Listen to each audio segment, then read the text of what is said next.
Okay, we all have our little daily routines, right? But what if I told you one of them was secretly costing you over £1,000 a year? Well, according to some really surprising data, a habit most of us have is doing exactly that. Yeah, that's the number, 1,250 pounds. It sounds kind of shocking, but this could be the amount your daily premium coffee ritual is siphoning right out of your bank account every single year. You know, a fiver a day, 5 days a week, it really, really adds up. And look, this isn't just another random financial tip. This insight actually came from a pretty cool experiment using AI tools like Chat GPT, Gemini, and Claude.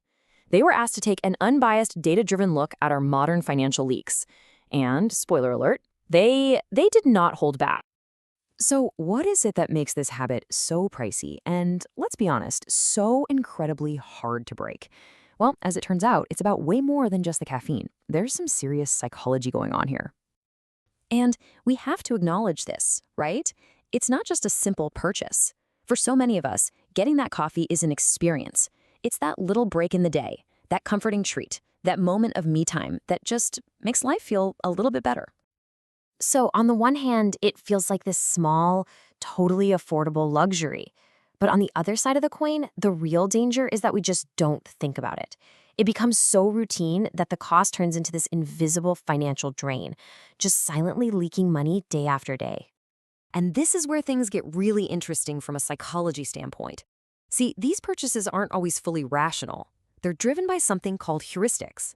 Basically, mental shortcuts our brain uses to make decisions on autopilot. It becomes an ingrained habit, not a conscious choice we weigh every morning. So, if it's about more than just the money, then what's the real cost? This is all about something called opportunity cost. What are you actually giving up every single time you buy that coffee? This is what one of the AI tools, Claude, just bluntly pointed out. The annual cost of your daily coffee isn't just a number on a spreadsheet, it's literally equivalent to a whole vacation. Suddenly, that daily latte feels a little different, doesn't it?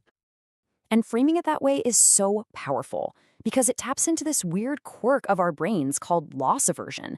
All the research shows that we are way more motivated to avoid losing something, like a vacation, than we are to gain something of the same value. The pain of a loss just hits harder than the pleasure of a gain. And that's what makes the cost feel real and tangible. It's no longer just a few quid a day. It's a dream trip you didn't take. It's a big chunk of high-interest debt you're still carrying. Or it's a major investment in your future that you missed out on.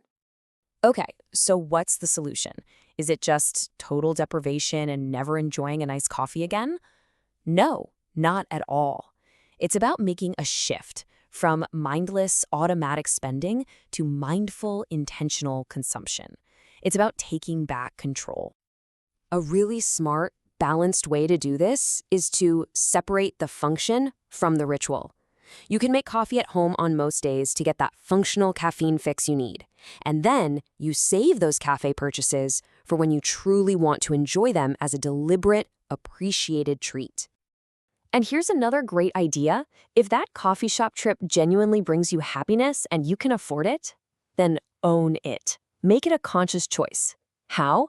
By actually putting it in your budget as a line item for joy or entertainment, not just some random expense. That's how you stay in control.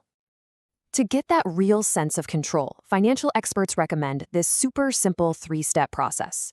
First, just track your spending for a couple of months. See where your money is actually going. Then, categorize everything to separate what you need from what you want. And finally, regularly review all those reoccurring costs. You will be amazed at what you find. So, this whole coffee habit is really just a powerful metaphor, isn't it? The real question to ask yourself is, what's your coffee? What's that small, unexamined daily drip that's slowly draining your finances without you even realizing it? And look, this is all about empowering yourself. It's about looking at your own habits and asking a really simple question: does this purchase actually line up with my values and my goals? The whole point is to plug the financial leaks that don't bring you real value, so you can free up that money for the things that really truly do. This whole way of thinking connects directly to a core philosophy from the financial independence retire early movement. You might have heard of it as FIRE. And it's really a powerful shift in mindset about what freedom actually means. At its heart, it's about achieving freedom from things like consumer debt and the pressure to just buy more stuff. And when you do that, you gain the freedom to pursue a more meaningful life, to have financial well-being, and to practice intentional consumption. It's a total rethink of what you're working so hard for. So the ultimate question this data insight leaves us with is one for you to really think about. Hey, maybe your daily coffee is completely worth it to you. And if so, that's awesome. But the real question is, what other little financial leaks might be holding you back from something bigger? What's your $1,250 habit?